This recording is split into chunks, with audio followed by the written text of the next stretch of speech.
The world is changing quickly. All over the earth, people are trying to cope with change. The political, economic, environmental, and social transformation is profound. Our friends, family, neighbors, and communities wrestle to find new ways to adapt to whole new realities. But some people have had struggles far beyond what we can even imagine. In the Sudan, 50 years of civil strife and war between the Muslim, Christian, and animist traditions continues to force millions to flee the violence that has left over 400,000 barbarously killed and 2 million displaced, leaving many with no prospect of ever returning.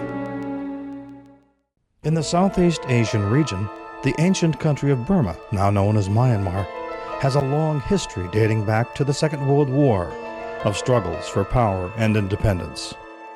Villagers in Burma's northern mountain regions have been forced to fight against well-armed government forces, leaving them no option but to seek shelter in refugee camps in Thailand, where they have been holed up for decades and unwelcomed by Thai nationals. The Karen, Karenni, and Chin peoples have been particularly hard hit by these struggles. As the conflicts continue, the need to resettle the southern Sudanese and Darfur tribes and the hill tribes of Burma, as well as Bhutanese who fled their Himalayan homeland for refugee camps in Nepal, escalates as camps are already overflowing with thousands of new refugees. Around the world, refugees, many of whom know nothing of life outside the camps, seek a new life for their families. In the United States, the initial relocation is administered by the U.S. Office of Refugee Resettlement, the ORR, which provides the support to transition the refugees on a temporary or permanent basis into communities to restart and repair their shattered lives. Care for refugees brought to the United States by the ORR is entrusted to local resettlement networks, which coordinate with the ORR for a period of time. San Diegans have been actively working in these efforts for 15 years. The Episcopal Refugee Network is the inheritor of 15 years of labor. It started as a St. Luke's Refugee Network when some 3,500 Sudanese refugees arrived in San Diego, brought here by the United States government. And the needs of these people had to be met, and St. Luke's moved out to meet those needs. Today, the size of the population that we serve is larger. We have quite a large number of Karen and Karenni from the mountains of Burma. So the whole operation has expanded to be an organization of the Episcopal Diocese of San Diego. The board of the Episcopal Refugee Network meets monthly to oversee the ongoing program. Through their coordinated efforts, 6 staff members, previous refugees themselves, have been hired to handle the day-to-day challenges. Between them, the staff speaks many of the languages of the increasingly diverse groups served by the network. From the time a refugee lands in San Diego, the Episcopal Refugee Network acts quickly. The network is a people-to-people program. The Episcopal Refugee Network has recently served over 2,500 Sudanese and over 1,000 Karen and Canaanite mothers, fathers, and children, and a growing number of Iraqis, Bhutanese, and other refugees. It's a daunting task, finding affordable accommodations, setting up households with furniture and food, and providing translation and transportation and other forms of assistance to help our local refugees transition. I'm from Thailand. To their new lives. I need to learn also English. I want to go to the college too.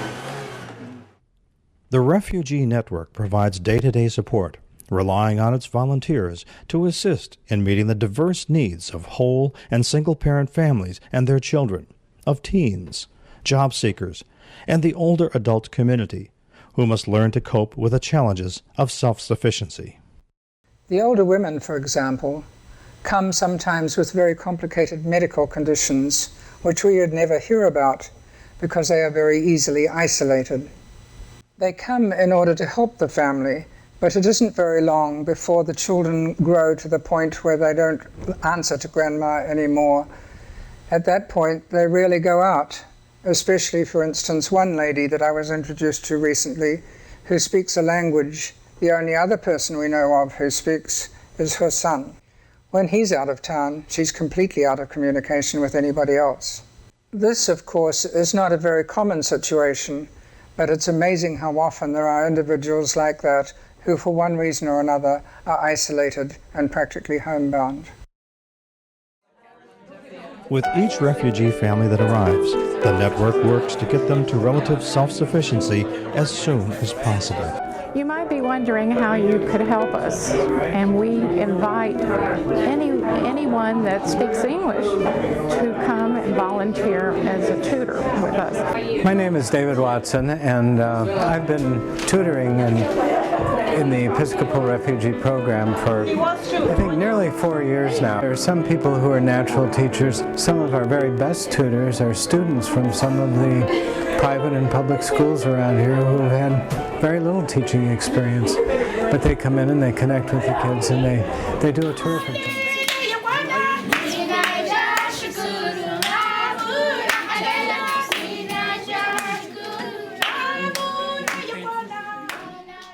The Episcopal Refugee Network continues to provide the guidance and assistance to restore dignity and self-reliance to people who have come a long way and are willing to work hard to find it. Refugees are highly motivated people. They came into this country with mentality of helping themselves and their families. And once they arrive here, the first thing that they would like to do is to find a job. And to find a job is to support your family. And also to find a job, you have to have your own apartment. If you know an employer, or also if you want a particular job that need to be done, such as, helping you in your own small businesses, I think it will be a best way to help a refugee. They are highly motivated to do any kind of job that you have out there.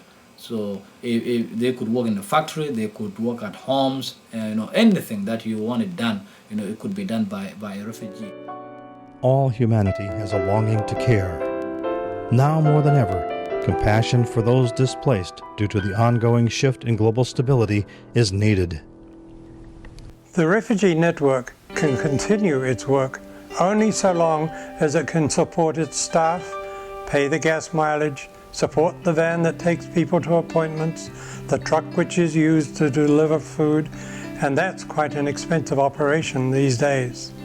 But we can't function without a substantial set of donations, something that has to total over $200,000 a year. One or two churches, in fact more than one or two now, have established what they call friends groups, Friends of the Refugees. So there are various avenues by which a leader in the church could say, we should be friends of the network, and if we are, I wonder what we could do. How could we raise some money? How could we get donations? And so, as an Episcopal institution, we really depend on that now, and the fate of these refugees really is in our hands. I'm sure they'll survive one way or another without a lot of help, but they won't survive well. They will not become good citizens. They will not get educated. They won't get a job by which they can bring up their family. This is one of the best examples you can have of work that can be done right here in your own backyard, where you can see the results and where you can talk to the people who most need your help.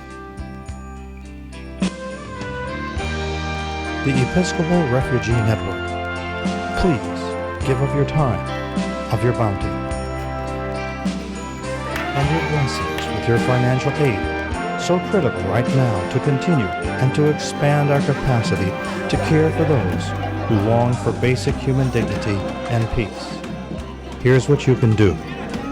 If you would like more information, I hope you will go to our website, and the address is episcopalrefugenetwork.org.